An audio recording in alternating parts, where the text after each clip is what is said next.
में 99% है, सिर्फ 1% है जो ये राजेंद्र आर्य जैसे आदमी जो ये सिर्फ भ्रम में डालने के लिए बात है। किसान नेता बोलते हैं ना तो उसके बाप के पास जमीन रही, ना उसके पास जमीन रही, ना उसने कभी खेती करी। और वह उत्तरी हरियाणा की बात भी हमने उनके सामने की है, हमने और बातें करनाल के बारे में भी की हैं।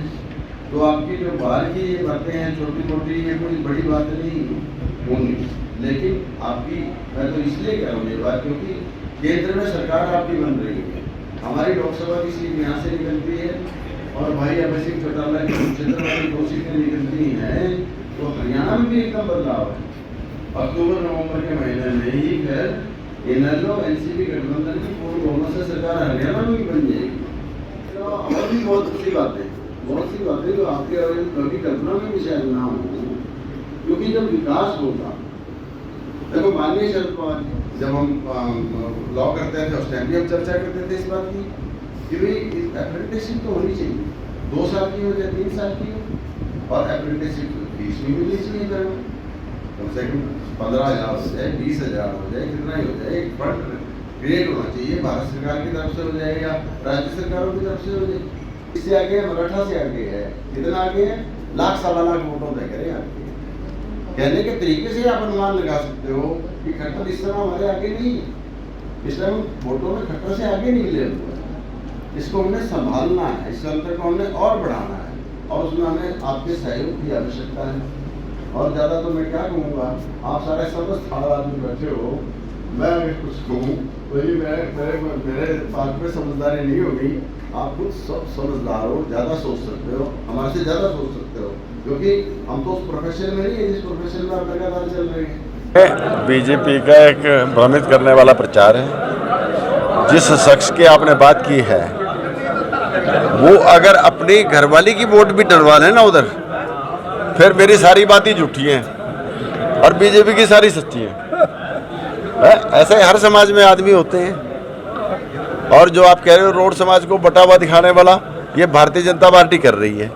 किसी 2 रोड को खड़ा करेगी, 4 पीछे अपने खड़े करेगी, और वही कभी परमानंद की मूर्ति दे रहे हैं, और जो है कुछ अखबारों में फिर उसको बड़ा बड़ा करके हेडिंग करके और बड़े बड़े 3-3 4-4 कॉलम के न्यूज निकलवा रहे हैं। तो ये भ्रमित करने वाली बातें हैं। बिरादरी हमारी, क्योंकि बेस है हमारा, वो सारी की सारी एक है। एक बिरादरी का ये चुनाव नहीं है, इसमें सभी बिरादरियों के वोट मेरे पास हैं। लेकिन आपने सवाल उठा दिया और वह भ्रम फैलाने की कोशिश करें 2 मकसद से। एक तो ये रोड बिरादरी तक सारा मामला इसका सीमित हो जाए, दूसरी बिरादरियों में ही चर्चा चल जाए, और दूसरा ये दिखा दे रोड बिरादरी इसके साथ नहीं है। रोड बिरादरी मेरे साथ इस समय 99% है, सिर्फ 1% है जो ये राजेंद्र आर्य जैसे आदमी जो ये सिर्फ भ्रम में डालने के लिए बात है। किसान नेता बोलते हैं ना तो उसके बाप के पास जमीन रही, ना उसके पास जमीन रही, ना उसने कभी खेती करी। किसान नेता किस बात का हो गया।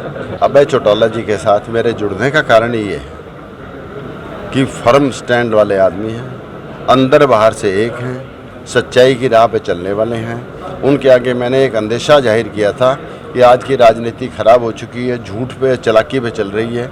उन्होंने मुझे एक बात कही थी, जल्दी ही समय आ रहा है, सच्चाई चलेगी, झूठ बिल्कुल नहीं चलेगा, चालाकियों को लोग दरकिनार करेंगे। मैं इसी बात से प्रभावित होकर धीरे धीरे जब हमारे स्वभाव एक जैसे मिले तब हमने हाथ मिलाया आपस में। अदरवाइज तो वो परिवार से और हमारा परिवार तो बहुत दूर था आपस में। मैं नहीं जानता कौन है हिम्मत सिंह, मैं नहीं जानता। अभी कोई नोटिफिकेशन कर दिया क्या, और क्या है चेयरमैन नहीं, चेयरमैन तो पहले ही बनते रहे हैं। बात तो ये है कि हमें लोकसभा विधानसभा अपने प्रतिनिधि होने चाहिए, और एक बिरादरी तक मत सीमित कीजिए इसको। इसमें सारी बिरादरियों का जितने इस एरिया में लोग रह रहे हैं, सबकी भलाई के लिए हमने बात करनी है और सबके वोट के लिए हमने बात करनी है। आज वकीलों के बीच पहुंचे हैं, अक्सर देखते हैं रोड शो भी निकालते हैं, कैसा लोगों से रिस्पांस कैसा मिल रहा है आम जनता से। बहुत बढ़िया, आप बड़ी अच्छी जीत में हो और जीत का अंतर दिन पे दिन बढ़ता जा रहा है। और बाकी पार्टियों की अगर बात की जाए वो भी काफ़ी मशगूल नज़र आ रहे हैं अपने अपने कैंपेन चलाने में। क्या लगता है क्या होने वाला है 25 में? हमारे से थोड़ा पीछे है मनोहर लाल जी खट्टर। कांग्रेस वाला तो इस टाइम जमानत जब्त करा के बैठा है, जमानत भी नहीं बच सकती। मैं लिख के दे रहा हूँ, कांग्रेस वाले की जमानत भी नहीं बचेगी।